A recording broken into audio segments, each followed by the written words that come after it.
নৌকো থেকে নেমে নয়ন দেখে ভিড় জমেছে। হাউ হাউ করে কাঁদছে একজন মহিলা। সামনে একটা অল্প বয়সী নগ্ন ছেলের দেহ, মারা গেছে। তার শরীরটাকে কেউ যেন প্রচন্ড রোষে দুমড়ে মুচড়ে সমস্ত হাড়গোড় গুঁড়ো করে বেঁকিয়ে ফেলেছে। ভিড়ের মধ্যে সবাই ভয়ার্তভাবে একে অপরের দিকে দেখছে আর বিড়বিড় করছে একটাই শব্দ, ধাগাড়ি। নয়ন বুঝতে পারেনি কিছুই। কোন রহস্য রয়েছে মৃত্যুর পেছনে, আর কে ধাগাড়ি? এখন গল্পের আজকের নিবেদন ঈপ্সিতা আচার্যর লেখা ভয়ের গল্প ধাগাড়ি। গল্প পাঠ এবং আবহতে আমি সুমন। অভিনয়ে সৈকত, বরষা, মমতা, শুভদীপ এবং সুমন। বিশেষ সহযোগিতা এবং স্ক্রিপ্টে নীল। পোস্টার ডিজাইন করেছে শুভদীপ। এডিট অ্যান্ড মিক্সিংয়ে সুকমল। সামগ্রিক পরিচালনায় বর্ষা এবং সুমন। চলুন আর দেরি না করে শুনে নেওয়া যাক আজকের গল্প ধাগাড়ি।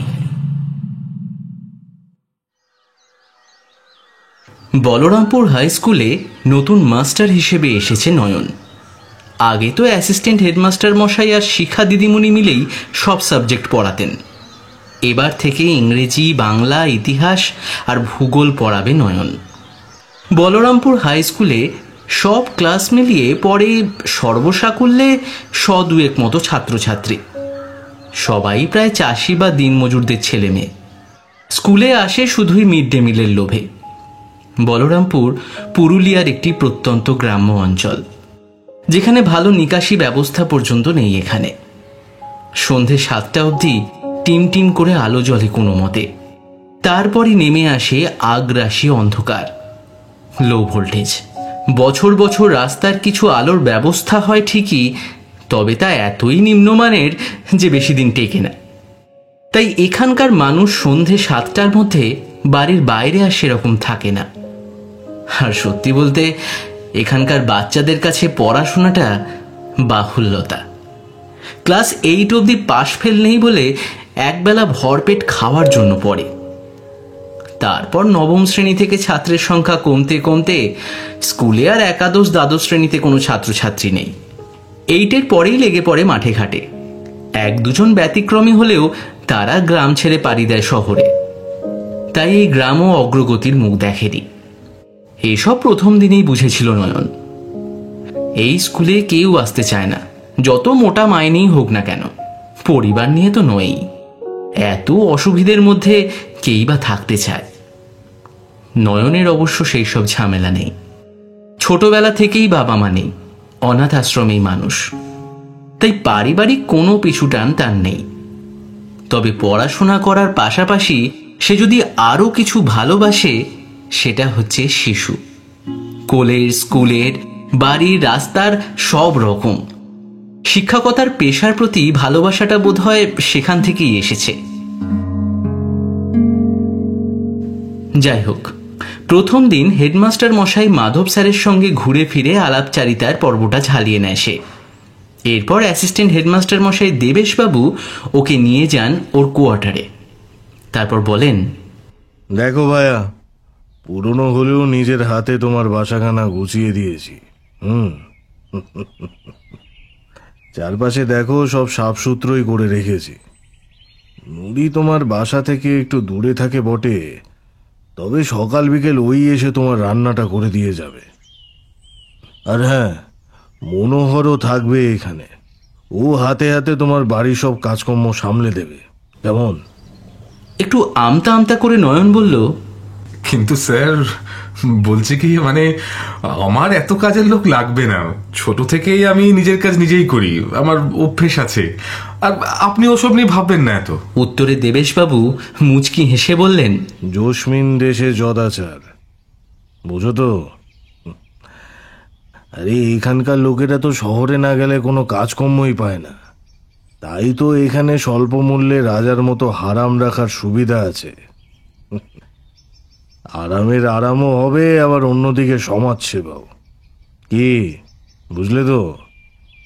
তারপর ওকে উত্তর দেওয়ার সুযোগ না দিয়ে বলতে শুরু করেন, আচ্ছা শোনো, রাত 7টার মধ্যে কিন্তু কারেন্ট চলে যায়, তাই তার আগে খেয়ে দিয়ে বিছানাতে সেরিয়ে যেও, বুঝলে? আর না ঘুমলেও ঘরের বাইরে কিন্তু যেও না। নয়ন খানিকটা অবাক হয়ে জিজ্ঞেস করলো, কেন? এবার একটু অপ্রস্তুত দেখালো দেবেশবাবুকে। শুকনো মুখে বললেন, শোনো, সব প্রশ্নের উত্তর হয় না। আর বললাম না, জসমিন দেশে যদাচার। সব জায়গারই একটা নিজস্ব নিয়ম থাকে। ধরে নাও এখানকার ওইটাই নিয়ম, আর এ নিয়ে আমি কোনো প্রশ্ন আর শুনবো না। নয়ন খানিকটা ভ্যাবা চাকা খেয়ে গেল। এদিকে দেবেশবাবু সাইকেলে চড়ে বসে প্যাডেল ঘুরিয়ে বেরিয়ে গেলেন। নয়ন ওর দুটো সুটকেস টানতে টানতে কোয়ার্টারের সামনে এসে দাঁড়ালো। ইটের দাঁত মুখ বের করা পুরনো গোছের বাড়ি। বিকেল 4:30 বাজে, কিন্তু শীতকাল বলেই মনে হয় অন্ধকার গিলে ফেলছে বাড়িটাকে। কিন্তু যাই হোক, জীবনে এই প্রথমবার অনাথ আশ্রম বা বারোয়ারি মেস নয়, ওর নিজের বাড়ি বলে কিছু হলো। সে যেরকমই দেখতে হোক। কোয়ার্টারে ঢুকতে টানা জাফরি দেওয়া বারান্দা, দুটো ঘর, রান্নাঘর, উঠোন, আর উঠোনের শেষে পাশাপাশি স্নানঘর আর শৌচাগার। কোয়ার্টার ঘুরে দেখালো মনোহর, বছর 26-এর ছেলে, জন্মনে এবং উৎসাহী।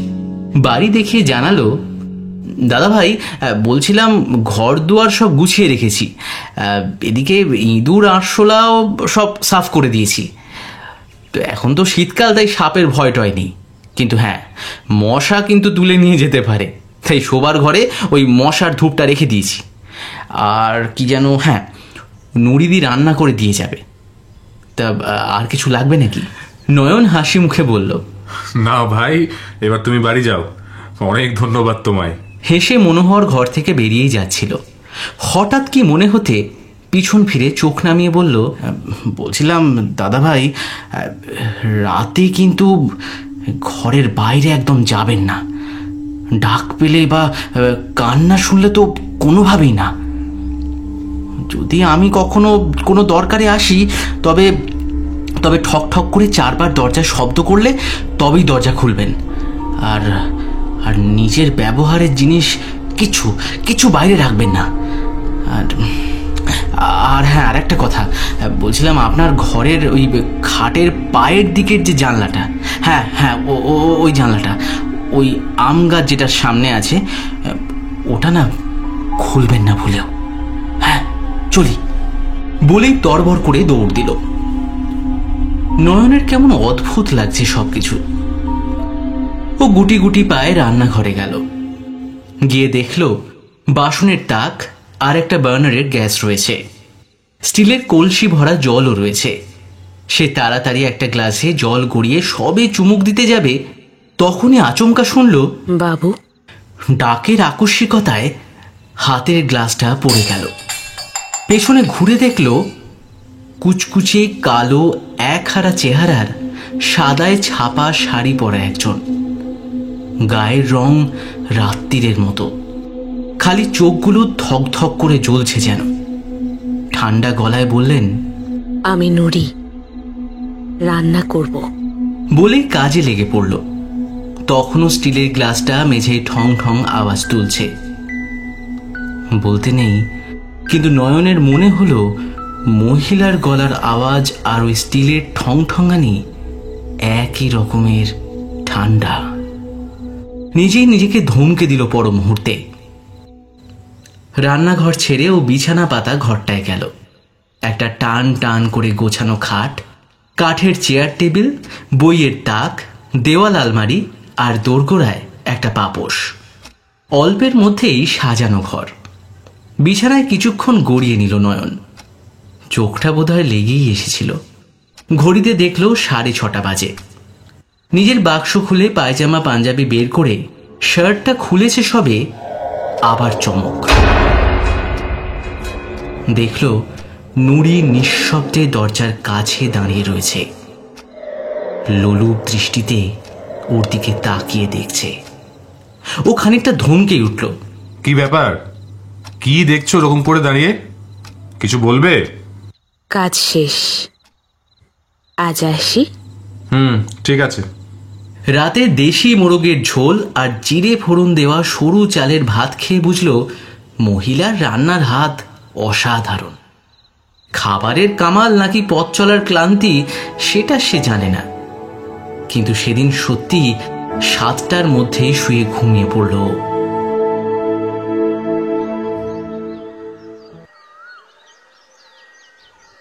প্রথম রাতটা ভালোই কাটল ওর। পরের দিন ঘুম ভাঙল খুব ভোরে, দরজার খটখটানিতে। মনোহর সকাল সকাল এসে পড়ল। এসেই যুদ্ধ, ঘর পরিষ্কার, কাচাকুচি, ধোয়াধুয়ি। এর মধ্যে মনোহর আবার জানালো নুরি আসতে পারবে না আজ। মুখে বিরক্তি দেখালেও মনে মনে একটু স্বস্তি পেল নয়ন। মহিলার ঠান্ডা দৃষ্টি আর নিঃশব্দ হাসি মোটেই পছন্দ নয় ওর। যাই হোক, মনোহরের সাহায্যে রান্না সেরে খেয়ে দিয়ে স্কুলের দিকে রওনা দিল। স্কুলে যাওয়ার রাস্তাটা শহুরে লোকেদের কাছে অদ্ভুত ঠেকতে পারে। কোয়ার্টার থেকে মিনিট 5 হাঁটলে একটা জলাশয় বা ফাঁড়ি বলা যায়। সেখানে একজন নৌকো নিয়ে থাকেন। গ্রামের নিয়ম কেউ কারুর পেট মারবে না, তাই মাঝি একজনই। নৌকো বোঝাই হয়ে ওপারে চলে গেলে এপারের লোকেদের অপেক্ষা করতে হয়। সেই ফাঁড়ি পেরিয়ে আর 2 মিনিট হাঁটলে নয়নের স্কুল। সে ঘরে তালা লাগিয়ে হাঁটা দিল। রাস্তায় নমস্কার মাস্টারমশাই শুনল অনেকবার। যতবার শুনল হাত উঁচু করে প্রতি নমস্কার জানালো। বেশ হাসি খুশি ব্যাপার চারিদিকে। এখানকার লোকেদের খেটে খেতে হলেও মনে কষ্ট নেই বোঝা যায়। যাই হোক, হেঁটে ফাঁড়ির কাছে পৌঁছলো যখন, তখন এপার যাত্রীহীন আর খালি নৌকো নিয়ে মাঝি কাকা মাঝ নদীতে। যাত্রী না থাকলেও ফাঁড়ির পাশে ওর থেকে মিটার 100 দূরে একদল লোক জমে থাকতে দেখল নয়ন। একটা মৃদু গুঞ্জনও শুনতে পেল দূর থেকে। সামনে গিয়ে দেখল একজন মহিলাকে ঘিরে বেদনাময় মুখে দাঁড়িয়ে আছেন অনেকে। মহিলা কিছু একটাকে সামনে রেখে বিলাপ করে কাঁদছেন। একটু এগিয়ে যেতেই স্পষ্ট হলো জিনিসটা কি, আর স্পষ্ট হতেই আঁতকে উঠল নয়ন। একটা ছেলে, বয়স আন্দাজ করার উপায় নেই, উলঙ্গ, শরীরটা নীলচে কালো হয়ে কুঁকড়ে গিয়ে পিছন দিকে মুড়ে গিয়েছে, ঠিক যেন 4 হাত পাওয়ালা টেবিল। চোখ যৌনাঙ্গ সব ছেঁড়া। কে যেন ইচ্ছে করে বিকৃত করেছে শরীরটাকে। আর তাকিয়ে থাকতে পারল না নয়ন, চেঁচিয়ে উঠল, কি করে হলো এটা? ভিড়ের মধ্যে থেকে কে একজন ভীত গলায় বলল, এটা ধাগাড়ি। ধাগাড়ি মানে? প্রশ্নটা জিজ্ঞেস করে নয়ন দেখল একদলের ভীতু মুখে আর কথা ফুটছে না। স্কুলের দেরি হয়ে যাচ্ছে দেখে ও আর কথা বাড়ালো না। তাছাড়া সে দেখল মাঝি কাকা নৌকো ভিড়িয়েছেন এপারে। ওই রকম বিভৎস দৃশ্য দেখে কিছুটা থম মেরে গেছিল নয়ন। কিন্তু জিনিসটা আসলে কি সেটা ভাবতে ভাবতেই নৌকোয় চেপে বসল সে। আগের দিন ভালোই ভাব হয়েছে নয়নের মাঝি কাকার সাথে। ইয়ার্কি ফাজলামিও চলছিল টুকটাক। মাঝি কাকা আসলে উত্তরপ্রদেশের লোক, পেটের টানে পশ্চিমবঙ্গে। আবহাওয়া গরম দেখে নৌকায় বসল। মাঝি কাকা ওকে দেখে একগাল হেসে নৌকা ওপারের দিকে বাইতে শুরু করলেন। নয়ন বলে উঠল, আরে মাঝি কাকা কি করছেন? নৌকোটা ভরতে দিন, এ তো খালি নৌকো পুরো। স্মিত হেসে উনি বললেন, अरे अरे আমাদের লড়কা লড়কিদের জন্য আপনি শহরের সব সুবিধা ছেড়ে এসেছেন, আর हम लोग इतना भी না করবে আপনার জন্য। একটু দূরে যাওয়ার পর নয়ন গলা খাঁকারি দিয়ে নড়ে চড়ে বসল। তারপর বলল, আচ্ছা মাঝি কাকা, এই ধাগাড়িটা কি বলুন তো? নয়ন স্পষ্ট বুঝতে পারল নৌকাটা দাঁড়ের ধাক্কায় কেঁপে উঠল। গভীর বিস্ময় আর অধীর ভয় মাখা মুখে মাঝি কাকা নৌকো সামলে নয়নকে জিজ্ঞেস করলেন, ও নাম আপনাকে কে বললো মাস্টার মশাই? মাঝি কাকার মুখের ধরন দেখে তখন খানিকটা ভয়ই পেয়েছে নয়ন। ধীর স্বরে বলল, না না, কেউ বলেনি আসলে মাঝি কাকা। আজকে আমি যখন তোমার নৌকোয় আসছিলাম তার আগে ওই ফাঁড়ির কাজটাতে, হ্যাঁ, তো ওখানে দেখছি একটা বেশ বড় জটলা। কাছে গিয়ে দেখি একটা ছেলে, আর গোটা শরীরটা কেমন যেন একদম নীল হয়ে গেছে, আর পুরো শরীরটাই না ধনুষ টঙ্কার হওয়ার মতো যেমন বেঁকে যায়, একদম পুরো ওইভাবে বেঁকে গেছে। দেখে যা মনে হলো তাতে তো মারাই গিয়েছে। তো ওখানে জিজ্ঞেস করছিলাম, সবাই লোকজন ছিল, কি হয়েছে কি ব্যাপার। তো তখনই একজন ভিড়ের মধ্যে থেকে কে একজন বলল কি ওই ধাগাড়ি। মাঝি কাকা তখন কিছুটা সামলে নিয়েছেন। মুখে এখন ভয়ের সাথে সাথে কষ্ট ফুটে উঠেছে যেন। ইয়া খোদা, ইয়া খোদা, এভাবে এভাবে আর কতজন? দাগারি, দাগারি অপদেবতা মাস্টার মশাই। মানুষের ক্ষতি করাই যার মূল উদ্দেশ্য। দাগারি গ্রামের উপর একটা সাপ মাস্টার মশাই। গ্রামের শেষ প্রান্তের জমিতেও থাকে বলে ও জমির আবাদি ভি শেষ করে দিয়েছে।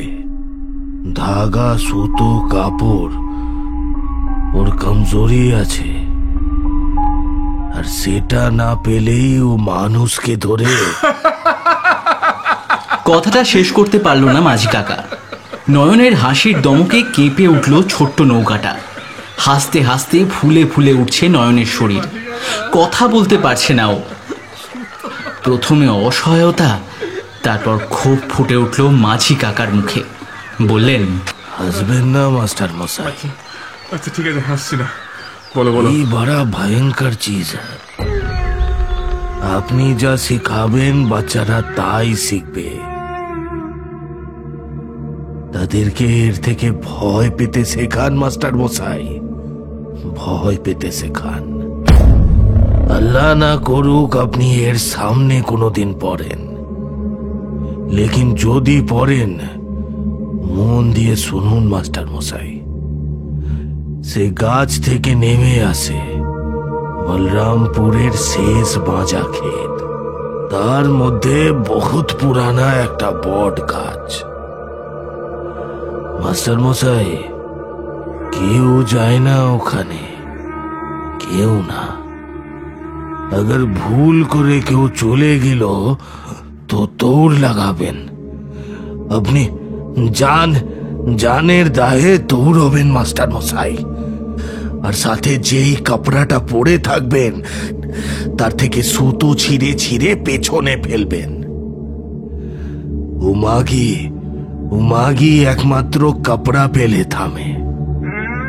রুবি অরুণের কাপড় ওর সীমানা একবার পেরোলোর পর থামবেন।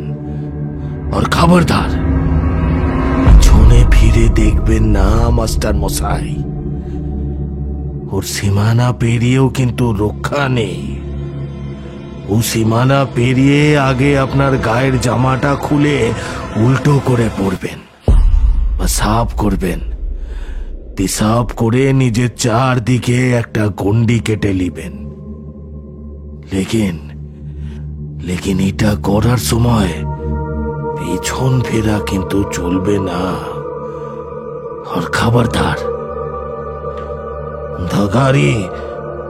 ধাগারি যেন আপনার পা স্পর্শ করতে না পারে, না হলে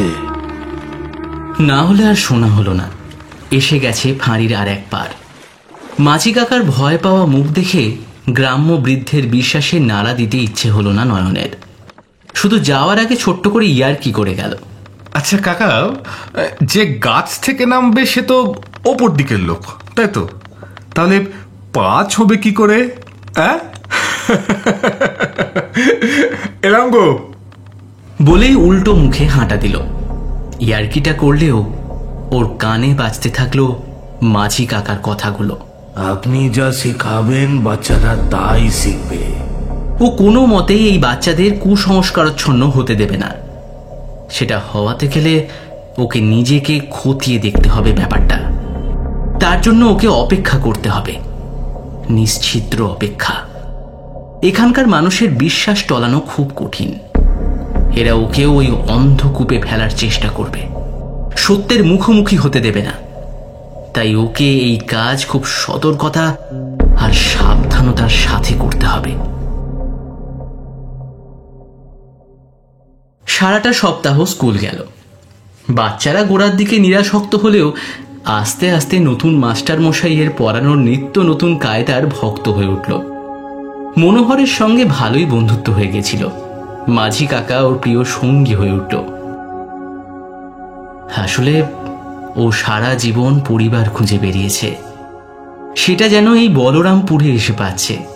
তাই আরো বেশি করে এই ধাগারি রহস্য ভেদ করতে উদ্বুদ্ধ হয়ে উঠেছে। এখানকার মানুষেরা এভাবে ভয়ে জীবন কাটাবে, এই ব্যাপারটা একেবারে না মঞ্জুর নয়নের কাছে। ওই স্কুলের ছেলে মেয়েদের সমাজের 10 জনের 1 জন করার স্বপ্ন দেখছে। ও যা চায় তা হাসিল করেই ছাড়ে। কিন্তু এসবের মধ্যে সবচেয়ে নির্বিকার নুরি।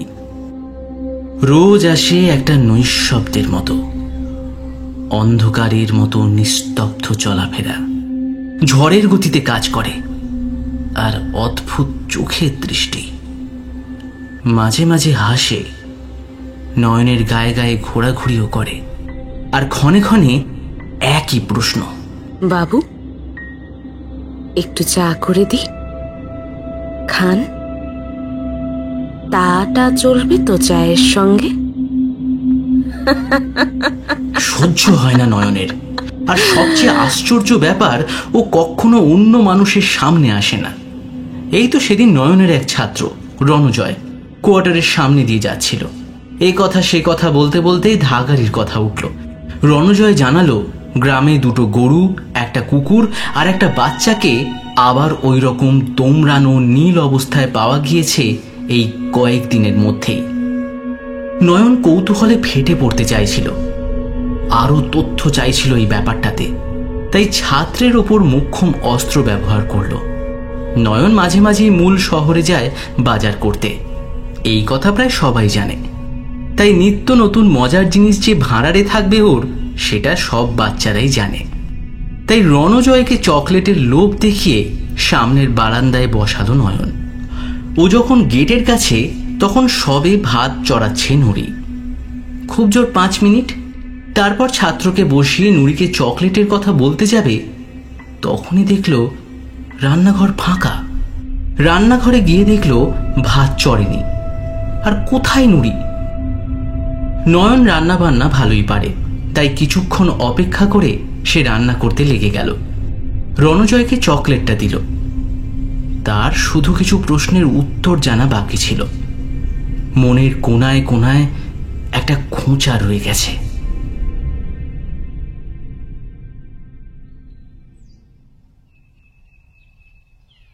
সেদিনটা ছিল শনিবার। হাফ ডে হয়ে ছুটি হয়ে গিয়েছিল। আর মনোহর যাচ্ছিল ওর পিসির বাড়ির 2 দিনের জন্য। দুপুর 3টে নাগাদ নয়নকে খাইয়ে দাইয়ে রওনা হলো মনোহর। যাওয়ার আগে সে কত করে নয়নকে বোঝালো কি করবে, কখন কি খাবে, কোথায় কি আছে। যেন নয়ন ছোট ছেলে। নয়ন জোর করে হাতে কটা টাকা গুঁজে দিতে কৃতজ্ঞতা ভরা ছলছল চোখে তাকিয়ে রওনা হলো সে। ও বেরিয়ে যাওয়ার পর নয়ন বুঝল এই সুযোগ। আগের দিন রণজয়কে বুঝিয়ে বাঝিয়ে রাস্তা জেনে নিয়েছে। মোটামুটি ওর হিসেবে হাঁটলে মিনিট 45-এর মধ্যেই ওই ক্ষেত অবধি পৌঁছে যাবে। তারপর ওখানে গিয়ে ঘুরে এসে প্রমাণ করবে কোনো ধাগারি নেই। এটা কোনো অজানা রোগের প্রকোপ এই গ্রামের লোকেদের মধ্যে। আর সুবিধা মতো একদিন একটা মেডিকেল ক্যাম্প করাবে সে। যাই হোক, এইসব ভাবতে ভাবতে শীতের মিঠে রোদ গায়ে মেখে পথ চলতে ভালোই লাগছিল তার। এই সময় রাস্তায় বিশেষ কেউ নেই, যে যার কাজে ব্যস্ত। শুধু 1-2টো মাঠে ছেলেরা খেলছে। আধ ঘন্টা খানেক হাঁটার পর নয়ন বুঝল ও জনবসতি ছেড়ে বেরিয়ে এসেছে। ঘড়িতে দেখল সময় 4:40। দ্রুত পা চালালো। অন্ধকার হওয়ার আগেই ওখানে পৌঁছতে হবে, নইলে অন্ধকারে ঘুরে দেখবে কি করে জায়গাটা। আর একটা অদ্ভুত ব্যাপার লক্ষ্য করল। যত জনবসতি থেকে দূরে আসছে, আবহাওয়া কেমন নিঃসারভাবে ঠান্ডা হয়ে আসছে, আর আকাশ কেমন ঘোলাটে হয়ে যাচ্ছে। অন্ধকার হওয়া আলাদা, এটা কেমন মেঘলা ভাব। যখন ক্ষেতের কাছে পৌঁছলো তখন রীতিমতো শোঁ শোঁ করে হাওয়া দিচ্ছে। বাবা, এ তো পুরো হরর মুভির সেট মনে হচ্ছে। কথাটা বলেই নিজের মনেই নিজে ফিক ফিক করে হাসলো খানিকক্ষণ। ঘড়িতে বাজে 5:10। ভালোই অন্ধকার হয়ে এসেছে। নয়ন ক্ষেতের মুখোমুখি দাঁড়িয়ে আছে। ক্ষেতটা সমতল ভূমির থেকে একটু নিচে, খাঁ খাঁ করছে। দেখলেই বোঝা যাচ্ছে এখানে আর ফলন নেই। শুধু মাঠের মাঝখানে একটা বেঁকা বটগাছের কাঠামো। ওখানে দাঁড়িয়ে দাঁড়িয়ে নয়ন ধাগারিকে নিয়ে সবার বলা কথাগুলো ভাবতে লাগলো। কাল রাতেই মনোহর বলেছিল, দাদাভাই দেখুন, ছোটবেলার থেকেই ধাগারির কথা শুনে আসছি আমরা। এটা কোনো সাধারণ ভূত বা ওই নারকীয় শক্তি নয়। এটা বলতে পারেন বলরামপুরের উপর একটা অভিশাপ। এটার সঠিক কবে থেকে শুরু সেটা আমি জানি না, কিন্তু এইটুকু জানি রাত 7টার পর বাড়ি থেকে বেরোলেই মৃত্যু, বিকৃতভাবে মৃত্যু অনিবার্য। আর ওই প্রেতের সুতোর সাথে এক ওতপ্রোতভাবে সম্পর্ক। কেন সেটা আজ অব্দি কেউ বলতে পারেনি। সব অভিশাপের মতো এটাও হয়তো কেটে যাবে একদিন, কিন্তু কিন্তু কিভাবে সেটা আমরা কেউ জানি না, কেউ না। নয়ন আস্তে আস্তে খেতে নামলো, এগিয়ে গেল কোঠরযুক্ত বট গাছটার দিকে। পিঠের ব্যাকপ্যাক থেকে বের করলো টর্চটা। অন্ধকার হয়ে এসেছে, তাই টর্চ ঘুরিয়ে ঘুরিয়ে বৃহতাকায় গাছটাকে দেখতে থাকলো। ডালপালাহীন কুশ্রী গাছটা। সবচেয়ে বড় কোঠরটায় টর্চ ফেলে দেখলো ঝুল, এবং সাথে একটা গোল পরিত্যক্ত পাখির বাসায় লালচে ডিমের খোলা। এইবার মনটা কু ডেকে উঠল ওর, কিন্তু তাও সেই সব ভাবনাকে দূরে সরিয়ে ক্ষেতটা ঘুরে ঘুরে দেখতে লাগলো। এতক্ষণ কিছু সমস্যা হয়নি। মনে মনে হাসছে নয়ন, আর ভাবছে, হ্যাঁ, যা বুঝলাম তাতে মনে হচ্ছে ধাগারিও মনে হয় মাস্টার মশাইদের ভয়ই পেত। প্রায় 20 মিনিট এদিক ওদিক ঘোরার পর বুঝলো তার কাজ সমাধান হয়েছে। এইবার গ্রামের লোককে কুসংস্কার মুক্ত করার সময় এসেছে। এখানে আসার প্রমাণ হিসেবে গাছটার একটা ছোট্ট টুকরো ছালের দিক থেকে কেটে নিল ব্যাকপ্যাক থেকে পেন ছুরি বের করে। এইবার ঝুঁকে ব্যাগ আর চারিদিকে ছড়িয়ে ছিটিয়ে রাখা জিনিসগুলো গোছাতে থাকলো। আর তখনই ওর ঠিক পিছনে বটগাছটা থেকে মর্মর শব্দে নেমে এলো সম্ভাব্য অঘটন। নয়ন খড়মড় শব্দে সচকিত হয়ে উঠল। ব্যাপারটা কি বোঝবার আগেই গো গো শব্দ পেল বটগাছটার ঠিক ওপর থেকে। কিছু ন্যানো সেকেন্ডের জন্য পেছনে ঘুরল নয়ন। তার জীবন কখনোই গোলাপ বিছানো নয়। অনেক কিছু ভালো মন্দ দেখেছে ও জীবনে, কিন্তু এইখানে ও যে দৃশ্য দেখল তা ওর জীবনে দেখা কোনো দৃশ্যের সামনে টিকে না। একটা উলঙ্গ নারী মূর্তি নেমে আসছে পোড়া বটগাছটা থেকে। শুধু নারী মূর্তি হলে বোধহয় বেঁচে যেত এই ভয়ঙ্কর অভিজ্ঞতা থেকে। মূর্তিটা উলঙ্গ, সারা গায়ের চামড়া ঝলসানো, গলে গলে পড়ছে। মাথাটা ন্যাড়া, কিন্তু মাথার রংটা সারা গায়ের রঙের থেকে অনেকটা আলাদা, কেমন সাদাটে। আর সবচেয়ে ভয়ঙ্কর ওর মুখটা। করটির ওপর যেন একটা চামড়ার আস্তরণ, আর ঠোঁটের অংশ নেই। দাঁত আর চোয়ালটাই সার। দাঁতের দুপাটিতে ঠক ঠক শব্দ তুলে নয়নের দিকে ছুটে এলো। বিপদের সময় বোধহয় মানুষের সবকটা ইন্দ্রিয় একসাথে খুলে যায়। নয়ন বুঝল এটাই এটাই থাগাড়ি। ব্যাকপ্যাক ফেলে তৎক্ষণাৎ দৌড়তে শুরু করলো নয়ন। দৌড়তে দৌড়তেই নিয়মগুলো মনে করতে থাকলো, কারণ ততক্ষণে পেছন পেছন ওকে একজন তাড়া করেছে। নয়ন একটা একটা করে সুতো টেনে টেনে ছিঁড়ছে ফতুয়াটা থেকে, আর ছুঁড়ে দিচ্ছে পিছনের দিকে। ছুঁড়ছে আর দৌড়চ্ছে। কয়েকটা সুতো ঘরমাক্ত হাতে আটকে যাচ্ছে। যতক্ষণে আরেকটা সুতো ছিঁড়ে ফেলার তোড়জোড় করছে, ততক্ষণে শুনতে পাচ্ছে পেছন থেকে খিলখিল হাসি আর একটানা ডাক।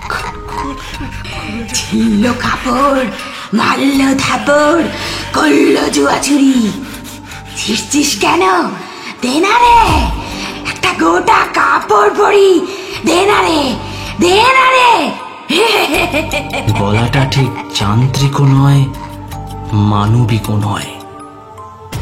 ঘর ঘরে একঘেয়ে, আর কোনো মানবিক উত্তাপহীন। আর হাসির মাঝে মাঝেই অদ্ভুতভাবে আকুতি আর ক্রূরতা মেশানো চাওয়া। মাঝি কাকা যেন কি করতে বলেছিল নয়নকে এরপর?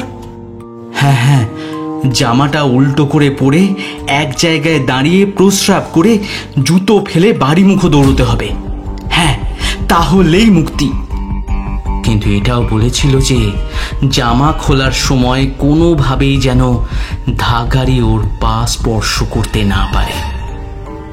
তখন মজার ছলে নয়ন বলেছিল, আচ্ছা কাকা, যে গাছ থেকে নামবে সে তো ওপর দিকের লোক, তাই তো?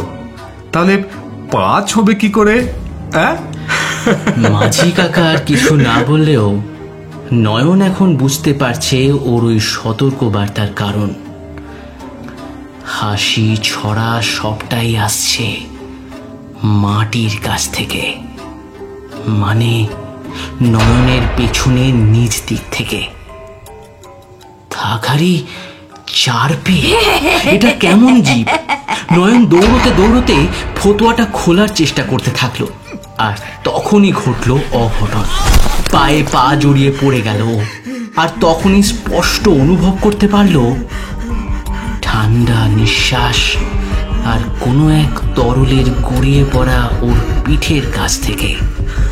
দম বন্ধ করে মৃত্যুর প্রহর গুনছে। ঠিক তখনই শুনতে পেল, ওম ত্রম্বকম যজামহে সুগন্ধিম পুষ্টিবর্ধনম উর্বারুকমিব বন্ধনাম মৃত্যুরমক্ষ্যমামৃতাৎ। নুরি, এ কি করে সম্ভব? ভরাট গলায় মহামৃত্যুঞ্জয় মন্ত্র উচ্চারণ করতে করতে টেনে তুলল নয়নকে। উঠিয়ে সাথে সাথে তাড়াতাড়ি হাঁটার হাত ভঙ্গি করল। নয়ন কিছু না ভেবে প্রাণের দায়ে মোহগ্রস্তের মতো হাঁটতে থাকলো মহিলার পেছনে। একই রূপ নুরির, চুল খোলা, পরনে রক্ত বস্ত্র, গলায় হাতে রুদ্রাক্ষ জড়ানো। তাড়াতাড়ি হাঁটতে হাঁটতে ওরা একটা ভগ্ন প্রায় কুঁড়ে ঘরের সামনে এসে থমকে দাঁড়ালো। ওর মনের ভাবটা বুঝে নিয়ে নুরি হেসে বলল, চিন্তা নেই, তোমাকে বাঁচাতেই এই ব্যবস্থা। এবার একটু ধাতস্থ হলো যেন নয়ন। জিজ্ঞেস করলো, হ্যাঁ, আমাকে আমাকে কেন? ধাগারি কত লোককে তো মারছে, তাদের নয় কেন? একটু দম নিল নুরি, তারপর বলল, ধাগারির গল্প প্রায় কেউই জানে না। ধাগারির আসল নাম পুন্নি। এই গ্রামের একজন সাধারণ আদিবাসী মেয়ে ছিল সে। খেটে খাওয়া, শখের মধ্যে মানুষের মঙ্গলার্থে ঝাড়ফুঁক টোটকা এইসব করত। কিন্তু গ্রামে যে বছর মরক লাগলো, গাঁইয়া লোকজন তার কারণ বুঝলো না। ভাবলো পুন্নি ডাইনির নজরে সব ছাড়খাড় হয়ে যাচ্ছে। আর গ্রাম বাংলার ইতিহাসের মুখে ফুল চন্দন দিয়ে সভা বসলো পুন্নিকে সাজা দেওয়ার। মোড়লের আদেশ মতো গ্রামের শেষ প্রান্তে নিয়ে গিয়ে মাথা মুড়িয়ে ঘোল ঢেলে মুখে চুনকালি মাখিয়ে দিল তারা। তারপর পুন্নির জামা কাপড় ছিঁড়ে সম্পূর্ণ নগ্ন করে দেওয়া হয়। পুন্নির সেদিনের কান্না, যন্ত্রণার শব্দ কেউ পায়নি। বা বা বলা ভালো, পেতে চায়নি। এরপর গ্রামবাসী পুণ্যের দুটো হাঁটু হাত ভেঙে ফেলে। তার আর্তচিৎকার চারিদিকে ছড়িয়ে গেলে ঠিক তখনই আকাশ ফুঁড়ে বৃষ্টি নামলো। যে বট গাছে বেঁধে এসব অত্যাচার হচ্ছিল ওখানে ফেলে লোকেরা পালালো। পুণ্যি আকাশের দিকে তাকিয়ে গর্জে উঠল, ভগবান, আমার প্রাণ নিয়ে আমায় অমরত্ব দাও। এই পাপীদের পাপের শাস্তি রূপে এদের বংশধরদের আমি যেন শেষ করে যেতে পারি। এরপর কি হয়েছিল কেউ জানে না, শুধু শব্দ করে বাজ পড়েছিল একটা। দাউ দাউ করে জ্বলে উঠেছিল বট গাছটার সাথে পুণ্যিও। গ্রামের সবাই আপদ বিদেয় হয়েছে ভেবে মৃতদেহটাকে ওখানেই ফেলে চলে গিয়েছিল। তারপর শুরু হয়েছিল এই ধাগারি পর্ব। পুণ্যি ছিল ভদ্র গ্রাম্যবধূ। সবার সামনে ওইভাবে জামা কাপড় ছিঁড়ে ফেলাতে ওখানেই লজ্জায় মানসিকভাবে মৃত্যু হয়েছিল ওর। আর তাই ধাগা বা সুতোর ওপর ওর এত লোভ। নয়ন এতক্ষণ চুপ করে শুনছিল সবটা। এইবার বলে উঠল, এক মিনিট দাঁড়াও দাঁড়াও। তুমি বলছো গ্রামের কেউ জানে না, হ্যাঁ? অথচ ধাগাড়ির মানে মানে পুণ্যির ব্যাপারে তুমি কি করে জানো তো সবকিছু? আর আমাকেই বা বলছো কেন এসব? স্মিত হেসে নুরি আবার বলল, সেদিন কেউ জানতো না পুণ্যির মেয়ে আর বর কোথায় ছিল। আসলে আমি পুণ্যির মেয়ে। আমায় একটি সাধুদের ডেরায় রেখে আমার বাবা নিরুদ্দেশ হন। আমি তন্ত্রবিদ্যায় পারদর্শী হয়ে উঠি। ইচ্ছে ছিল এই গ্রামকে সাপ মুক্ত করব, কিন্তু তখনও ঘরের চারদিকে পায়ের খসখস শব্দ ভেসে আসছে, সাথে একটা গড়গড় শব্দ করে কেউ তারই জন্য অপেক্ষা করছে বাইরে। যাই হোক, তোমায় এই গ্রামকে সাপ মুক্ত করার ভার দিলাম। কারণ তোমার মতো করে এই গ্রামের মঙ্গলার্থে কেউ ধাগারিকে খোঁজেনি। আর বংশের হাতের জল পাওয়ার তো একটা ব্যাপার আছে। শেষ কথাটার মানে বুঝল না নয়ন। তার আগেই হাতে একটা খুব সম্ভবত হাড়ের তৈরি দা ধরিয়ে দিল নুরি। ঠেলে দিল নয়নকে দরজার কাছে, যেখানে অপেক্ষা করছে সাক্ষাৎ মৃত্যুরূপী ধাগারি। নয়ন কাছে যেতেই আবার বলে উঠল, ছিল্ল কাপড়, মারল থাপড়, করল জুয়াচুরি। ছিড়ছিস কেন? দে না রে একটা গোটা কাপড় পরি। দে না রে, এই বেজন্মা, দে না রে।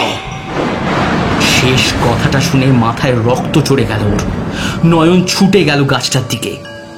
এইবার পুণ্যি মানে ধাগারিও বোধহয় ভয় পেয়েছে, দৌড়চ্ছে, কিন্তু উল্টো দিকে। নয়নের পেছন পেছন আসছিল নুরি।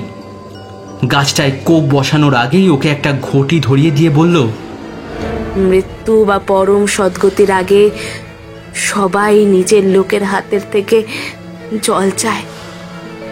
গাছের গোড়ায় দাও, জল দাও, দাও দাও না, দাও না। এবার নুরির গলাটা ধাগারির মতো শোনাচ্ছে কেন? এ কি আকুতি! নয়ন ৭-৫ না ভেবে চোখ বুঝে জল ঢাললো গাছের গোড়ায়। তারপর কোপ বসাতে থাকে দুর্বল রুক্ষ বটগাছের কাঠামোটাকে। প্রতিটা কোপে ধাগারি যন্ত্রণায় যেন ছটফট করছে।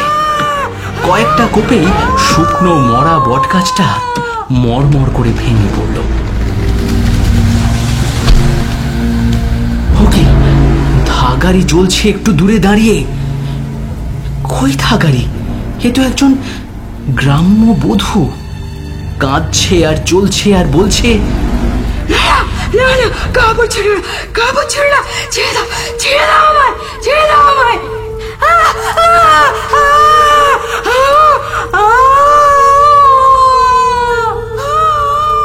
কিন্তু পর মুহূর্তেই দেখলো হাসতে হাসতে জ্বলছে নুড়ি। এইবার আর সহ্য করতে পারলো না নয়ন, জ্ঞান হারালো।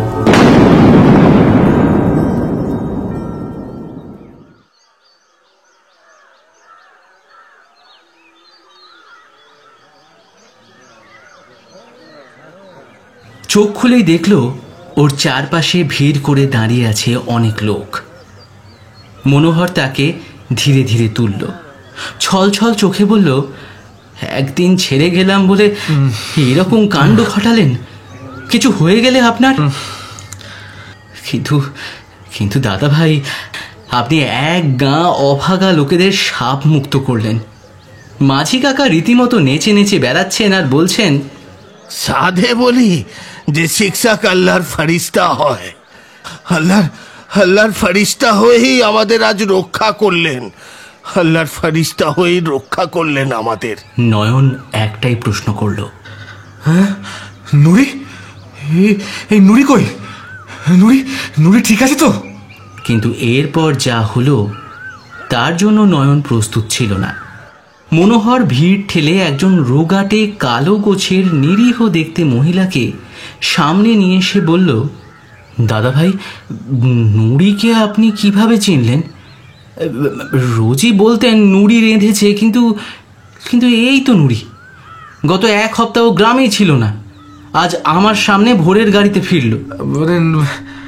না না না না না, কি ভুলভাল বলছো তুমি? তুমি এদিকে এসো, তুমি আমার সাথে এসো এসো এসো। মনোহরকে হিড় হিড় করে টানতে টানতে কাল রাতের কুঁড়ে ঘরের দিকে নিয়ে যেতে উদ্যত হলো নয়ন। বলল, কাল রাতে নুড়ি আমাকে ওর বাড়ি নিয়ে গেছিল। তুমি কিসব ভুলভাল বকছো? তোমাকে দেখাচ্ছি, তুমি এসো এসো। ওই দেখো, ওই ওই ওই কোথায় গেল? কিন্তু দেখাতে গিয়েই নিজেই হতভম্ব হয়ে গেল। কোথায় কুঁড়ে ঘর? এ তো ভগ্ন প্রায় মাটি আর খড়ের ঢিপি। পেছন থেকে মনোহর বলল, এ তো নিরামায়ের ঘর দাদা ভাই, আপনি এখানে কিভাবে? জানেন, নিরামা খুব ক্ষমতাশীল সাধিকা ছিলেন, কত মানুষকে বাঁচিয়েছেন দৈব ক্ষমতায়। গ্রামের লোককে প্রাণ দিয়ে ভালোবাসতেন। অবশ্য সুখদেব বাবাকে সাধনা সঙ্গী করেছিলেন তিনি। তারপর মা গর্ভবতী হলে বাবা ছেড়ে চলে যান, কিন্তু বাচ্চা প্রসব করতে গিয়ে মারা যান মা। এইসব আমার বাবার কাছে শোনা। আমি তার কয়েক বছর পর জন্মাই। বাচ্চাটাকে নাকি অনাথ আশ্রমের লোকেরা এসে নিয়ে যায়। আরো অনেক কিছু বলে মনোহর, কিন্তু নয়ন আটকে রয়ে যায় ওই এক জায়গায়। ও শুনেছিল ওর অনাথ আশ্রমের লোকেরা ওকে পুরুলিয়ার কোনো গ্রাম থেকে এনেছিল। এবার কাল রাতে বলা বংশের জল নিজের লোকের হাতে সদ্গতির কথাগুলো স্পষ্ট হচ্ছে। তার মানে নুড়ি মানে নিরামা। নয়ন এই কয়দিন হয়তো সেই বহু কাঙ্ক্ষিত মায়ের হাতের যত্ন আত্মি আর ভালোবাসা পেল।